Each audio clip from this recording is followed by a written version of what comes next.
April മാസത്തോടെ tender നടപടികൾ പൂർത്തീകരിച്ചാണ് ഒരു വർഷത്തേക്കുള്ള മരുന്ന് സംഭരിക്കുന്നത്. ഈ വർഷവും കൃത്യമായി ടെൻഡർ നടപടികൾ പൂർത്തീകരിച്ചെങ്കിലും എക്സിക്യൂട്ടീവ് കമ്മിറ്റി ചേർന്ന് അനുമതി നൽകാൻ വൈകി. വർഷത്തിൽ 45 കോടി രൂപയ്ക്കുള്ള മരുന്നാണ് RCCക്ക് വേണ്ടത്.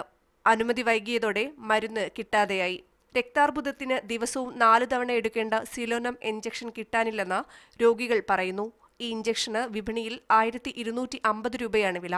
RCCയിൽ 220 രൂപയും. ഇഞ്ചക്ഷൻ കൊടുത്തിട്ട് 12 ദിവസം കണ്ടിന്യൂസ് വേണമായിരുന്നു.